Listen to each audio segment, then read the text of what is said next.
यह एक काल्पनिक कहानी है। इसमें दिखाई गई घटनाएं, पात्र और संवाद पूरी तरह से लेखक की कल्पना पर आधारित हैं। इसका कोई संबंध किसी वास्तविक व्यक्ति या घटना से नहीं है। प्राचीन म्यान की तलवार की आत्मा ने एक हल्की आह भरी और फिर उसका स्वरूप घूम गया। वह अपने असली रूप में लौट आई और आरव के सामने हवा में तैरने लगी। आरव ने प्राचीन म्यान को अपने हाथ में लिया और वायुक तथा कालेंद्र की ओर देखने के लिए पीछे मुड़ा। अंत में उसकी नजर मिहिर और उसके पीछे खड़े मानव योद्धाओं पर टिकी। उन्हें देखते ही उसके होठों के कोनों पर एक ठंडी मुस्कान उभर आई और फिर वह मुड़कर अपने समूह की ओर चल दिया। वह इतना मूर्ख नहीं था कि उन्हें वहां से भगाए। वैसे भी इस काम को करने के लिए कोई न कोई प्राकृतिक रूप से आगे आ ही जाता। निश्चित रूप से वायुक, कालेंद्र और अन्य लोगों की निगाहें मिहिर के समूह पर टिकी थीं। वर्तमान में मिहिर के पास कोई सहायता नहीं थी और उनके लिए मिहिर तथा उसके पीछे खड़े मानव योद्धाओं से निपटना कोई कठिन काम नहीं था। वायुक, कालेंद्र और अन्य लोगों को अपनी ओर देखते देख मिहिर के चेहरे पर उदासी छा गई। उसे उम्मीद नहीं थी कि आरव की ताकत वास्तव में इतनी जबरदस्त होगी कि उसने नरव्रत वंश के उस अद्वितीय तलवार प्रतिभा तुषारिका को मार डाला। बेशक उसे तुषारिका की नियति की परवाह नहीं थी, उसे केवल अपनी वर्तमान स्थिति की चिंता थी। यदि उसने इस मानव योद्धाओं के समूह का नेतृत्व करना जारी रखने का फैसला किया तो उसे 3 जातियों के वायुक, कालेंद्र और अन्य का सामना करना होगा। वह उनसे डरा नहीं था, लेकिन उसे गुप्त ड्रैगन रैंकिंग्स के लिए अपनी ताकत बचाकर रखनी थी, इसलिए इन मानव योद्धाओं के लिए इतना जोखिम उठाना सार्थक नहीं था। जब उसने यह सोचा तो मिहिर ने कंधे उचकाए और कहा, मैंने इस मामले में हस्तक्षेप न करने का फैसला किया है। जैसे ही उसने अपनी बात पूरी की, उसने अपने पीछे खड़े मानव योद्धाओं की ओर एक नजर भी नहीं डाली और बस मुड़कर एक तरफ चला गया। मिहिर के पीछे खड़े मानव योद्धाओं के चेहरे उसकी बात सुनकर बदरंग हो गए। जाहिर है उन्हें उम्मीद नहीं थी कि मिहिर उन्हें इस तरह बीच मझधार में छोड़ देगा। बेशक उनके पास इस समय मिहिर से नाराजगी जताने का समय नहीं था, क्योंकि वे वर्तमान में ऐसी स्थिति में थे जहां वे केवल तीसरे स्तर पर जाने या मरने का चुनाव कर सकते थे। नीचे जाना। वे वास्तव में ऐसा करने को तैयार नहीं थे।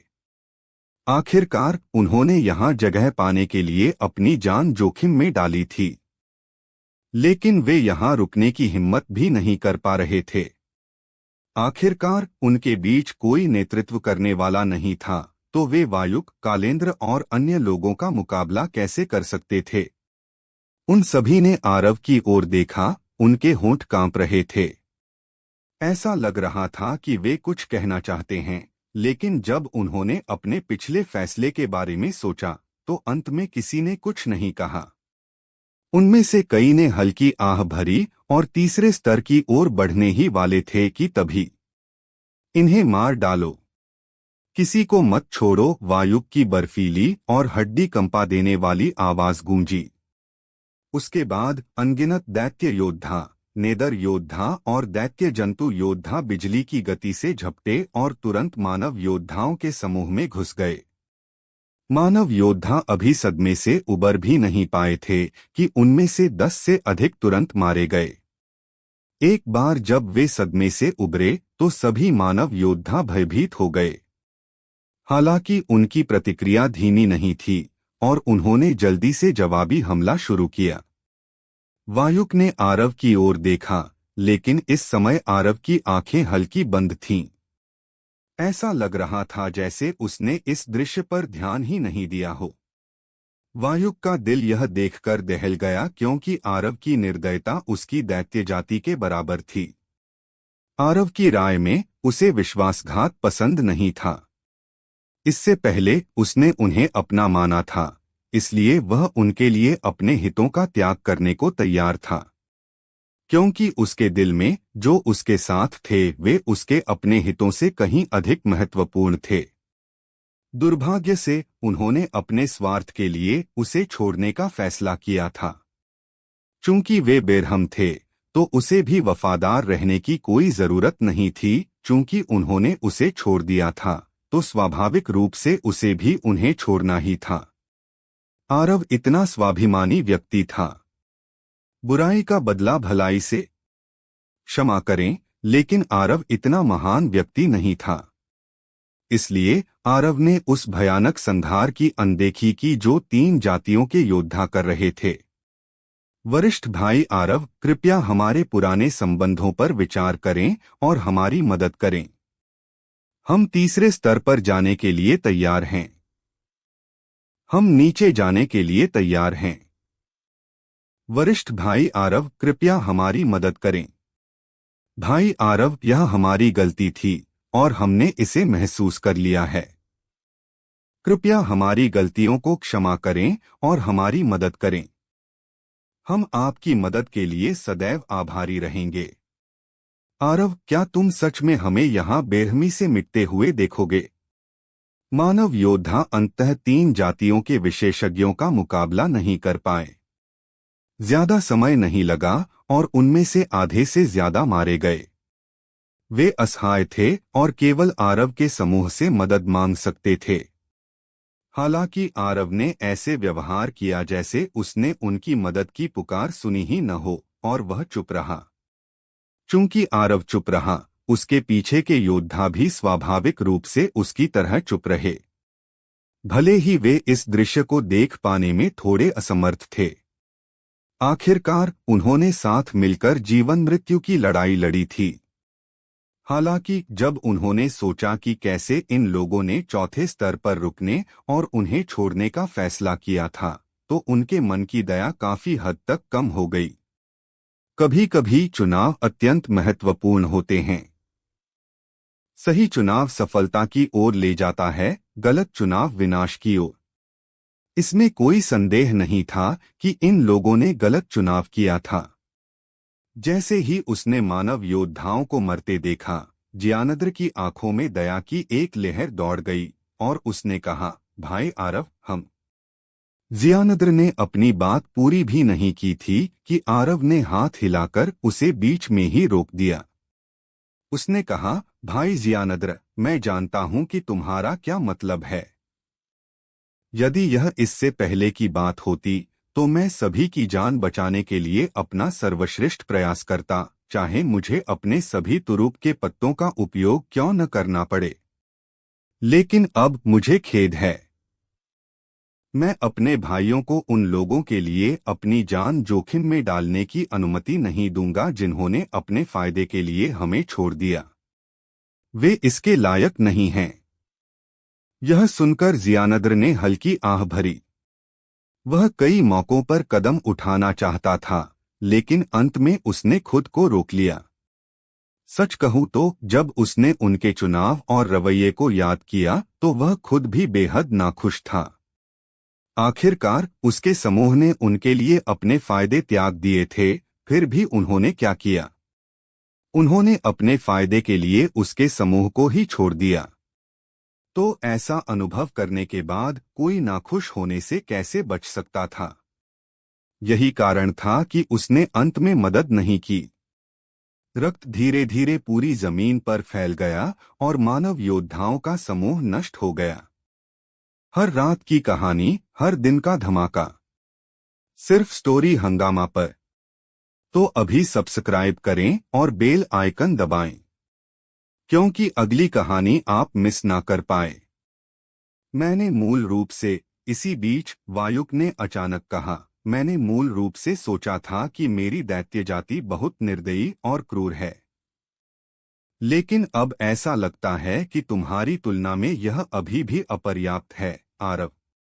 क्योंकि मेरी दैत्य जाति के सदस्य एक दूसरे को मार सकते हैं, लेकिन हम दूसरों को अपनी जाति के सदस्यों को मारने की अनुमति बिल्कुल नहीं देंगे। फिर भी तुम, आरव, अपने साथी मनुष्यों को बिना मदद किए मरते देखते रहे। क्या तुम्हें डर नहीं है कि इससे तुम्हारे पीछे खड़े मानव योद्धा निराश होंगे? क्रूर आरव मुस्कुराया और बोला, मैं केवल अपनों के लिए जिम्मेदार हूं। जहां तक उनकी बात है, मुझे खेद है, लेकिन उन्होंने मुझे छोड़ दिया था।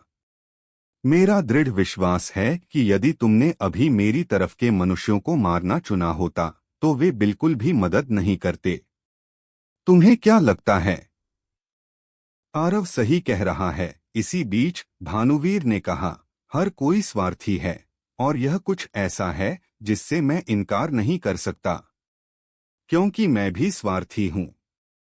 हालांकि हर किसी को अपने स्वार्थ की कीमत चुकानी पड़ती है। इसलिए वायुक, हमारे बीच अविश्वास पैदा करने की कोशिश करना बंद करो।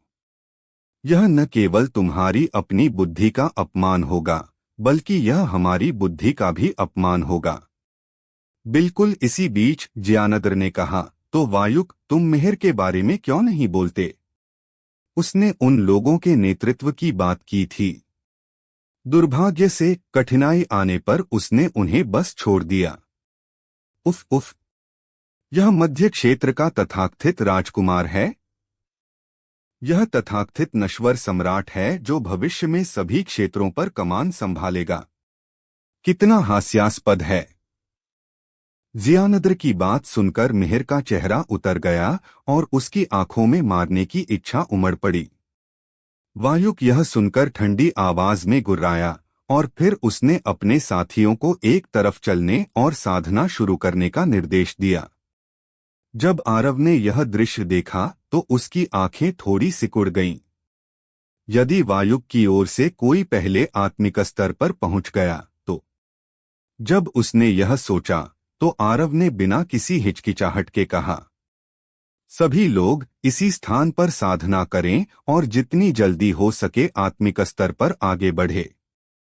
जब उन्होंने आरव के लगभग आदेश देने वाले स्वर को सुना तो वे सभी समझ आने से पहले दंग रह गए। सही है, यहाँ कोई भी आत्मिक स्तर में प्रवेश कर सकता है। वे सभी स्पष्ट रूप से जानते थे कि किसी के आत्मिक स्तर में प्रवेश करने का क्या अर्थ है। यह एक तरफा संहार होगा और यह ऐसा संहार होगा जो बिल्कुल भी कठिन नहीं होगा। इन विचारों के साथ वे बिना किसी हिचकिचाहट के जल्दी से जमीन पर पालथी मारकर बैठ गए और फिर उन्होंने अपनी साधना तकनीकों को चालू किया और साधना शुरू कर दी। वर्तमान में यह ऐसा था जैसे वे फिनिश लाइन तक पहुंचने वाले पहले व्यक्ति बनने की प्रतियोगिता में हों। हारने वाले पक्ष को अपनी जान की कीमत चुकानी पड़ती, इसलिए कोई भी हारना बर्दाश्त नहीं कर सकता था। आरव मुस्कुराया जब उसने उन्हें साधना शुरू करते देखा और फिर उसने अपनी हथेली पलटी। उसकी हथेली में तंत्रों का एक बड़ा गुच्छा दिखाई दिया और उसने कहा, ये ऊर्जा संचयन तंत्र हैं और ये आपकी साधना को तेज कर सकते हैं। ये आप सभी के लिए बहुत मददगार हैं। सब एक एक ले लो। सही कहा, ये उच्च श्रेणी के तंत्र हैं। अरे भानुवीर, तुम कमीने, इन्हें झपटना बंद करो। ज्ञानद्र, तुम भी। जब आरव ने उच्च श्रेणी शब्द कहा तो वे सभी टूट पड़े और उसके हाथ के तंत्र तुरंत गायब हो गए। जब दैत्य नेदर और दैत्य जंतु जाति के योद्धाओं ने यह दृश्य देखा तो उनके चेहरे के भाव बिगड़ गए। दोस्तों, स्टोरी को लाइक, शेयर व सब्सक्राइब कर दिया करो जिससे मुझे मोटिवेशन मिलता है। आरव ने वायुक और अन्य लोगों पर और ध्यान नहीं दिया और वह भी पालथी मारकर साधना करने बैठ गया। उसी क्षण तलवार की आत्मा की आवाज अचानक उसके दिमाग में गूंजी। मेरा सुझाव है कि तुम 5वें स्तर पर जाओ। आरव की भौहें थोड़ी सिकुड़ गईं और उसने पूछा, 5वां स्तर? तुम्हारी वर्तमान शक्ति राजा स्तर के शिखर पर है और तुम्हारी साधना बहुत स्थिर है। हालांकि आत्मिक स्तर में आगे बढ़ने के लिए अत्यधिक ऊर्जा की आवश्यकता होती है। भले ही तुम यहां भी आगे बढ़ सकते हो, लेकिन तुम निश्चित रूप से वायुक, कालेंद्र और लाव्य से धीमे रहोगे, क्योंकि वे आत्मिक स्तर से केवल आधा कदम दूर हैं। इसलिए वे अधिकतम 2 दिनों के भीतर आत्मिक स्तर में कदम रख देंगे। यह सुनकर आरव की भौहें और भी कस गईं। हालांकि उसने वास्तव में परवाह नहीं की, क्योंकि यह केवल एक स्तर ऊपर था। मानो वह आरव के विचारों को जानती हो। तलवार की आत्मा की आवाज एक बार फिर गूंजी। यह मत सोचो कि तुम आत्मिक स्तर के विशेषज्ञ को चुनौती देने के लिए साधना के एक ऊंचे स्तर को पार कर सकते हो। आखिरकार एक आत्मिक स्तर के साधक के भीतर की गूढ़ ऊर्जा एक कदम और घनीभूत हो गई है, और यह एक आभा बन गई है। एक आत्मिक स्तर का साधक अपने विरोधियों के उन हमलों को मोड़ सकता है जो उसकी आभा के दायरे में आते हैं। यह क्षमता आत्मिक स्तर से नीचे के साधकों के लिए बहुत घातक कही जा सकती है। आभा आरव उलझन में था। वह क्या है? जब तुम आत्मिक स्तर प्राप्त कर लोगे तब समझ जाओगे। संक्षेप में, यदि वे तुमसे पहले आत्मिक स्तर प्राप्त कर लेते हैं तो शायद तुम फिर भी जीवित बच जाओ, लेकिन तुम्हारे पीछे ये लोग निश्चित रूप से उनके कुछ हमलों का मुकाबला नहीं कर पाएंगे। अगर मैं यहाँ साधना करता हूँ तो मुझे आत्मिक स्तर प्राप्त करने में कितना समय लगेगा? 3 दिन। आरव यह संख्या सुनकर कड़वाहट से मुस्कुराया। शायद 3 दिन दूसरों के लिए बहुत तेज थे, लेकिन उसके लिए यह थोड़ा धीमा था। अगर तलवार की आत्मा की बात सही थी तो वायुक, कालेंद्र और लाव्य में से कोई न कोई इन 3 दिनों के बीतने से पहले ही निश्चित रूप से आत्मिक स्तर प्राप्त कर लेगा। एक बार जब वे आत्मिक स्तर के विशेषज्ञ बन गए तो यह उसकी तरफ के मानवीय साधकों के लिए निश्चित रूप से एक आपदा होगी। काफी देर तक गहराई से विचार करने के बाद आरव ने कहा, क्या मैं 5वें स्तर पर जा सकता हूँ? बिना कोशिश किए तुम्हें कैसे पता चलेगा? आरव शांत हो गया। थोड़ी देर बाद वह अचानक मुस्कुराया। प्राचीन म्यान की तलवार की आत्मा सही कह रही है। मुझे कैसे पता चलेगा कि मैं नहीं कर सकता जब तक मैं कोशिश नहीं करता? तो आरव खड़ा हुआ और 5वें स्तर के प्रवेश द्वार की ओर चल पड़ा। इसी बीच आसपास के सभी लोगों ने अपनी आंखें खोलीं और आरव की ओर देखा। तुम अपनी क्षमता को बहुत बढ़ा-चढ़ाकर देख रहे हो। कालेंद्र के मुंह के कोनों पर उपहास की एक लकीर उभर आई। वायुक ने अपनी भौहें सिकोड़ी, जबकि उसकी आंखों में विचारमग्न भाव आ गए। इसके विपरीत लाव्य ने अत्यधिक रुचि का भाव प्रकट किया। आरव ने उनकी नजरों की परवाह नहीं की और 5वें स्तर के प्रवेश द्वार पर पहुंच गया। वहां प्रकाश का एक पतला नीला अवरोध था। वह प्रकाश का अवरोध स्फटिक जैसा पारभासी था और शानदार रोशनी के साथ झिलमिला रहा था। इसके अलावा इसमें कुछ भी असाधारण नहीं था। आरव ने थोड़ी देर तक नीले प्रकाश अवरोध को देखा और फिर अपनी हथेली घुमाई और ड्रैगन की हड्डी उसके हाथ में आ गई। उसके भीतर की गूढ़ ऊर्जा तुरंत ड्रैगन बोन में प्रवाहित हुई। साथ ही नरक अग्नि भी ड्रैगन बोन से जुड़ गई। आरव की आकृति अपने पैर के पंजे से जोर लगाकर अचानक तेजी से घूमी और फिर ड्रैगन बोन ने नीले प्रकाश अवरोध की ओर क्षैतिज रूप से प्रहार किया। बूम! जैसे ही उसकी तलवार उसके संपर्क में आई, आरव के चेहरे के भाव बदल गए, क्योंकि नीले प्रकाश अवरोध से अचानक एक भयानक और विशाल बल वापस टकराया, जिससे उसका हाथ तुरंत सुन्न हो गया और उसकी आकृति दूर जा गिरी। वह जमीन पर गिरने से पहले लगभग 30 मीटर तक उड़ता चला गया। हास्यास्पद कालेंद्र के चेहरे पर उपहास का भाव अत्यंत स्पष्ट था। वायुक ने अपना सिर हिलाया और अपनी नजरें हटा लीं। लाव्य की आंखों में निराशा की एक लहर दौड़ गई और फिर उसने भी अपनी नजरें हटा लीं। आरव धीरे धीरे खड़ा हुआ और उसने अपने दाहिने हाथ को देखा। उसकी हथेली पर एक गहरा लाल चीरा लग गया था। आरव ने अपनी मुट्ठी कसकर बंद कर ली और उसकी नजर नीले प्रकाश अवरोध पर टिक गई। इस बार उसकी आंखों में अभूतपूर्व गंभीरता थी। उसके शारीरिक शरीर के बावजूद वह वास्तव में उस ऊर्जा से घायल हो गया था जो इससे टकराकर वापस आई थी। बेशक सबसे महत्वपूर्ण बात यह थी कि नरक अग्नि भी इसके खिलाफ बेकार थी। वह नीला प्रकाश अवरोध वास्तव में क्या है? इसके खिलाफ बल प्रयोग करने की कोशिश मत करो, क्योंकि भले ही तुम आत्मिक स्तर प्राप्त कर लो और अपनी पूरी ताकत का उपयोग करो, फिर भी तुम इसे तोड़ नहीं पाओगे। जैसे ही आरव व्याकुल महसूस कर रहा था, तलवार की आत्मा की आवाज उसके दिमाग में एक बार फिर गूंजी। क्यों? आरव ने पूछा। क्योंकि इसमें नियमों की ऊर्जा समाहित है। जब तक तुम्हारी शक्ति उस व्यक्ति के नियमों की अवहेलना करने की सीमा तक न पहुंच जाए जिसने यह प्रकाश अवरोध बनाया है, तब तक तुम इसे नहीं तोड़ सकते।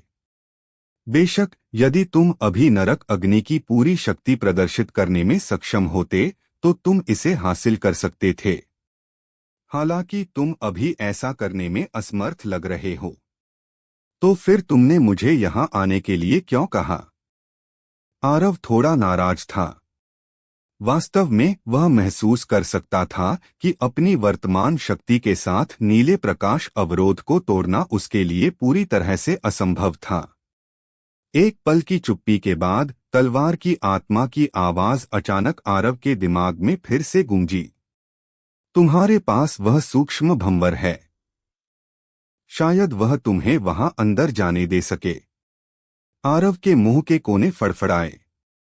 वास्तव में आरव को भी विश्वास था कि यदि सूक्ष्म भंवर चाहे तो वह निश्चित रूप से प्रकाश अवरोध को तोड़ने में सक्षम होगा। हालांकि वह उसकी बात बिल्कुल नहीं मानता था। लेकिन आरव ने हार मानने से इनकार कर दिया और इसे आजमाना चाहा। आरव फिर से नीले प्रकाश अवरोध के पास गया और फिर आसपास के अन्य लोगों ने उसे देखने के लिए एक बार फिर अपनी आंखें खोलीं। हालांकि उन्होंने जल्दी ही अपनी आंखें बंद कर लीं, जबकि लाव्य ने पहली बार में अपनी आंखें खोली भी नहीं थीं। जहां तक उनका सवाल था, आरव अपनी शक्ति का गलत आकलन कर रहा था क्योंकि वे नीले प्रकाश अवरोध की क्षमता से बहुत अच्छी तरह वाकिफ थे। इसे प्रथम युद्धदेव द्वारा स्थापित किया गया था और इसके निर्माण के पीछे का उद्देश्य भविष्य के युद्धदेवों के अलावा अन्य लोगों को 5वें स्तर में प्रवेश करने से रोकना था। प्रथम युद्धदेव ने ऐसा क्यों किया था, इसके बारे में उन्हें बहुत पक्का पता नहीं था। वे केवल इतना जानते थे कि 5वें स्तर से बाहर निकलने वाले हर एक युद्धदेव ने अपनी शक्तियों में भारी सुधार प्राप्त किया था। सीधे शब्दों में कहें तो 5वां स्तर युद्धदेवों के लिए विरासत का स्थान था और दूसरों के लिए इसमें प्रवेश करना निस्संदेह असंभव था। एक उल्लेखनीय बात यह थी कि तलवार संप्रदाय के स्थापना पूर्वज भी 5वें स्तर में प्रवेश नहीं कर पाए थे। हालांकि यह कुछ साबित नहीं करता था। आखिरकार उस युग के युद्धदेव को भी तलवार संप्रदाय के स्थापना पूर्वज ने 5वें स्तर से निकलने के बाद हरा दिया था। तो अंत में दुनिया में अफवाह यह थी कि तलवार संप्रदाय के स्थापना पूर्वज ने उन सभी वर्षों पहले इसमें प्रवेश करने को तिरस्कार की दृष्टि से देखा था।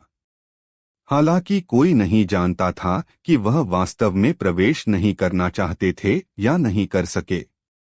संक्षेप में, युद्धदेवों के अलावा कोई भी 5वें स्तर में प्रवेश नहीं कर पाया था।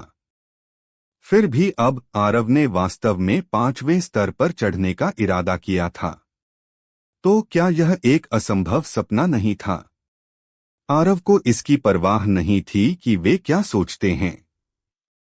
उसने अपनी आंखें धीरे से बंद करने से पहले नीले प्रकाश अवरोध को देखा और अपनी चेतना को अपने शरीर में विसर्जित कर दिया।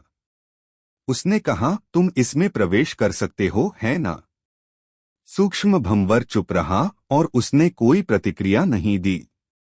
आरव स्वाभाविक रूप से इतनी आसानी से हार नहीं मानने वाला था और उसने कहा, तुम्हें पता होना चाहिए कि अगर मैं 5वें स्तर में प्रवेश करता हूं तो मेरी शक्ति में बहुत सुधार होगा।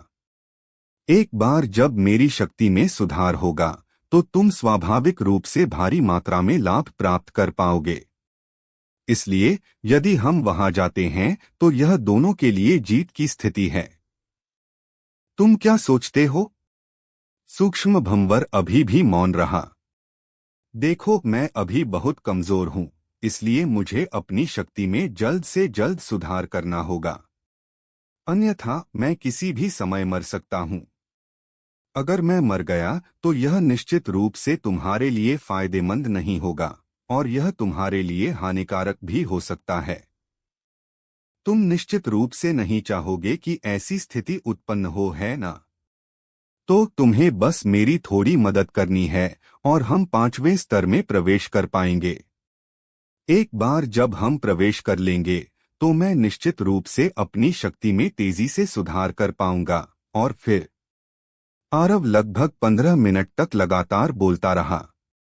हालांकि सूक्ष्म भंवर ने बिल्कुल भी प्रतिक्रिया नहीं दी और ऐसा लग रहा था कि उसने आरव को सुना ही नहीं। इससे आरव को बहुत चिढ़ हुई। 15 मिनट और बीतने के बाद आरव ने एक गहरी सांस ली और सूक्ष्म भंवर से कहा, हाँ हाँ, मुझे ऐसा लगता है कि तुम इस बेवकूफी भरे प्रकाश अवरोध के सामने पूरी तरह लाचार हो, है ना? बेशक यह प्रकाश अवरोध इतना शक्तिशाली है, जबकि तुम अभी बहुत कमजोर हो, इसलिए इसके सामने तुम्हारा लाचार होना सामान्य है। चिंता मत करो, मैं तुम्हें नीची नजर से नहीं देखूंगा। मैं वास्तव में तुम्हें समझता हूं। सच में, मेरा विश्वास करो। सूक्ष्म भंवर फिर भी चुप रहा।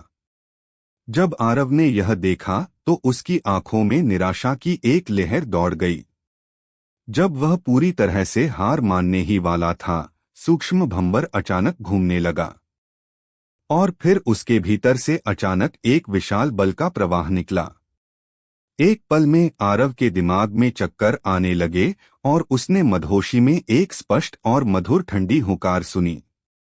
हालांकि वह इसके बारे में निश्चित नहीं था क्योंकि वह तुरंत बेहोश हो गया था। उसी समय आरव के शरीर के भीतर से गहरे बैंगनी रंग के प्रकाश की एक किरण निकली और उसने नीले प्रकाश अवरोध पर प्रहार किया। बूम! एक हल्की गूंज हुई और नीले प्रकाश अवरोध पर तुरंत एक दरार पड़ गई और फिर आरव को बैंगनी ऊर्जा की एक धारा द्वारा ले जाया गया और सीधे प्रकाश अवरोध के पार ले जाया गया। आरव के अंदर प्रवेश करने के बाद प्रकाश अवरोध थोड़ा कांपा और फिर अपनी पिछली स्थिति में वापस आ गया। इस क्षण 4थे स्तर पर मौजूद हर कोई हक्का बक्का रह गया। अब क्या होने वाला है, आगे सुनते रहिए सर्वशक्तिमान हमारे चैनल स्टोरी हंगामा पर।